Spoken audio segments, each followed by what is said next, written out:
अस्सलाम वालेकुम। आज का जो हमारे पास प्रोग्राम है वो प्रोग्राम नंबर 2.9 है आईटी सीरीज़ की किताब से, चैप्टर नंबर 2 10 क्लास, जिसमें बेसिकली उसने आपको कहा है कि एक प्रोग्राम लिखें जो कि टेक्स करें मार्क्स ऑफ 2 सब्जेक्ट, 2 सब्जेक्ट के आपके पास मार्क्स लें और फिर उनका प्रिंट सम करें एंड प्रिंट इट सम, और उसका सम आपको प्रिंट करके दिखाएं। ठीक है, तो सबसे पहले हम यहाँ पे हेडर फाइल मेंशन कर देते हैं जो कि हमें पता है #include studio.h।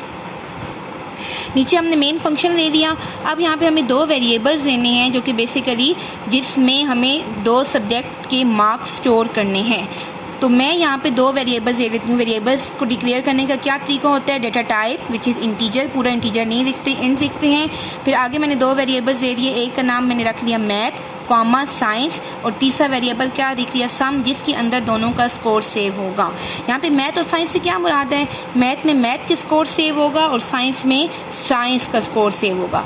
अब सबसे पहले यूज़र को एक मैसेज डिस्प्ले कर दें कि इंटर द स्कोर, कि क्या इंटर करें, स्कोर इंटर करें मैथ और साइंस का, यानी उसे कहें कि अपना स्कोर बताएं। ये यूज़र को टेक्स्ट डिस्प्ले हो जाएगा। ये प्रिंट एफ है, प्रिंट एफ के अंदर ही हम टेक्स्ट डिस्प्ले करते हैं और जो चीज़ हमने एज इट इज डिस्प्ले करनी होती है उसको हम इन्वर्टेड कॉमर्स में इनक्लोज करते हैं। अब हमें यूज़र से मैथ और साइंस के नंबर लेने हैं।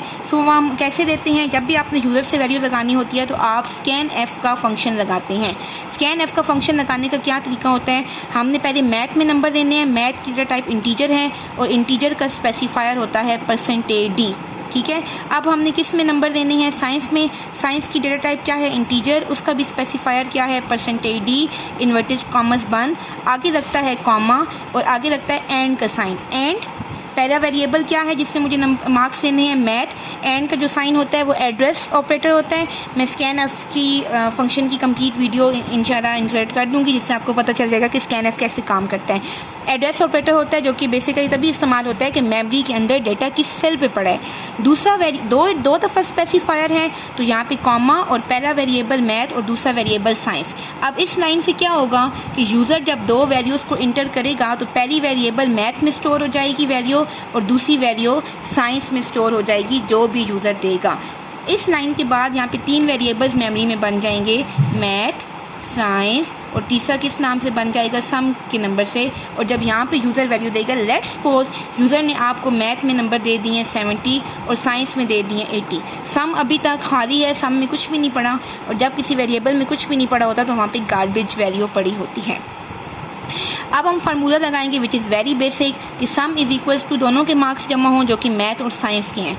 सो मैथ प्लस साइंस, इन दोनों के मार्क्स हो जाएं जमा, एंड पे क्या लग जाए सेमीकोलन, और फिर हमें इस सम को प्रिंट करना है। So print f sum of marks, यानी आपने मार्क्स कैसे लेने हैं, मार्क्स किस में पड़े हैं, सम में। सम की डेटा टाइप क्या है, इंटीजर। इंटीजर का स्पेसिफायर क्या होता है, %d। I repeat it again and again for your understanding. %d, inverted commas बंद, आगे क्या लगाया कॉमा।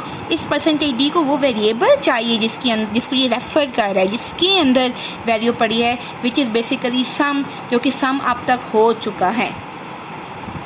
और सम में इन दोनों का स्कोर जमा होगा जो कि 80 और 70 था, तो सम डेफिनेटली 150 हो गए।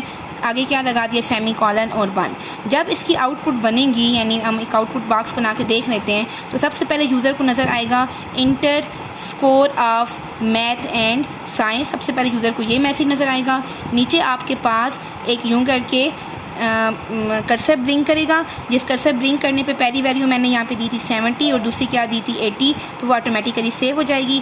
नीचे जब वो दोनों ऐड हो के सम में चले जाएंगे तो फिर यूज़र को क्या नज़र आएगा, सम ऑफ मार्क्स इज़, यहाँ पे इज़ भी लिख रहे हैं, सम ऑफ मार्क्स इज़, जो कि क्या था 70 और 80 150, तो यूज़र को डिस्प्ले होगा कि सम ऑफ मार्क्स इज़ 150।